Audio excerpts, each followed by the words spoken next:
So dito sa application guys, so ayan guys, so paka-open po natin ng application, so meron tayong makukuha na 35,855 na ticket po dito. So itong ticket is, ito yung maiko-convert natin sa real money po, sa GCash. Malalaman po natin dito kung legit itong application. So yun, panoorin niyo po ito hanggang sa dulo po para po wala po kayong ma-skip na information regarding po dito sa application na to.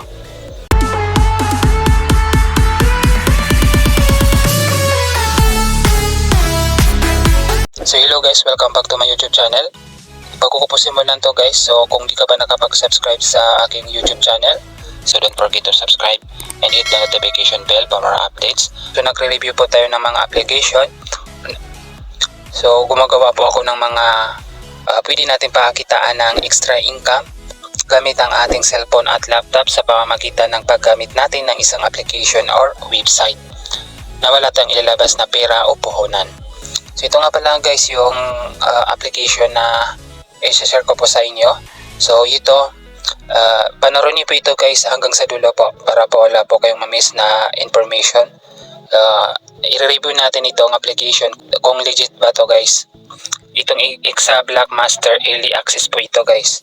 Ayan, so last update nila po nung March 13, 2024. So bago po sila nag-update po dito. So meron sila po dito more than 500k na nag-download po dito. So early access pa to guys itong applications. Kapag early access po, so wala pang pong review po dito. Wala, naka-private yung kanilang feedback po dito. So yun. So pag-open po natin, so ito po yung makikita nyo guys. So ayan, meron kayong makikita dito na parang welcome bonus po nila dito na 35,855. So yan. So ayan. So yan, as you can see guys, ito po yung kanilang ito, pwede natin ito ma-withdraw dito, ma-withdraw agad dito. So open po natin itong application guys para po maipakita ko sa inyo yung anong paraan nila po dito, kung paano tayo dito kikita dito.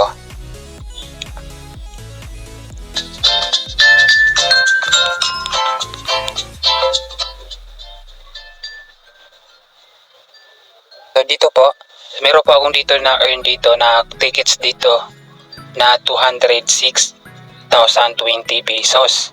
So ito yung maiko-convert natin mamaya po. So mamaya po, so magle-leave withdrawal po tayo dito. So ayan, nasa level 24 po ako dito. So ang gagawin natin dito is, ayan, parang i-drag natin.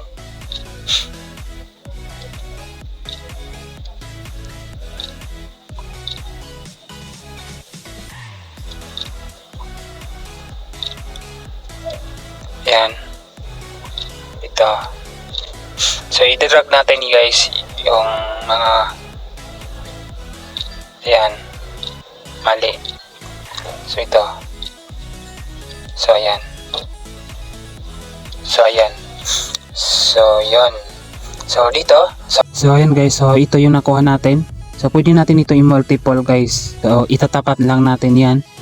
So, ayun. So automatically na mapupunta po dito yung ating na-earn na green cash. So dito napansin natin dito na wala pong ads po dito. So yun ang napansin ko po dito. So yun. So ngayon meron na akong sapat dito na balance coins na pwede po natin yan i-withdraw. So yan, i-withdraw natin ha. So titingnan natin kung magbabayad po itong application. So ayan, itap lang natin itong green money dito, itong green cash natin. So ayan guys, meron tayong dito 212,020 na available balance dito. Ayan, yung kanilang payment method po dito is pwede sa GCash and Pimaya. So yun, GCash po yung aking pinili po dito. So ilalagay natin dito yung ating numero account, yung ating phone number sa GCash natin, yung GCash number natin. Dito po, meron akong dito history, nakapag-withdraw po ako dito na 50,000. So yun, malalaman natin dito guys kung totoo ba to guys. So i-click natin itong, kapag nakalagay po kayo dito ng phone number niyo to, i-click niyo itong mag-withdraw. So dito, i-ganon niyo po dito. So ayan, lalaki po yan. So ayan, and then i-cash out niyo po yan. Then pakakashot nyo po yan, yung 212,000 natin, so katumbas po yan na 165 pesos. And then i-click natin yung mag-withdraw, i-confirm natin. So ayan, meron sila ditong bayad sa platform, i-click, i-tap natin. Ayan, congratulations. So then dito, i-click natin itong magbayad. And then pagka-click natin dito sa magbayad, so automatically na parang mapupunta po tayo dito sa browser. So dito, so yun po, kapag maglagay ka po kayo dito ng phone number niyo po dito, so siyempre guys, maglalagin kayo sa GCash niyo po, sa GCash account niyo po. So pakalagin niyo po, so mababawasan po yung balance niyo po sa GCash na 166 pesos. Kasi nga, nagbayad po kayo. So ibig sabihin, itong application na to, so hindi po itong paying. Parang scam po itong application na to. Yung mga developer po sa mga application, so sila po yung kikita dito kasi magbabayad ka po dito ng 166 na pesos po. So kasi guys, so nababawasan po yan. Yes, nababawasan yan, pero ikaw yung magbabayad po sa kanila. Itong application is scam po ito guys. So wag po kayo maniwala po dito kasi scam talaga to guys. So yun, kung bago ka pa lang sa akin channel guys, so wag mo kalimutan mag-subscribe para updated ka po sa mga bago kong video. So gumagawa po ako ng mga application, mga review po na pwede natin pakakitaan. So maraming salamat po sa panonood and God bless to all.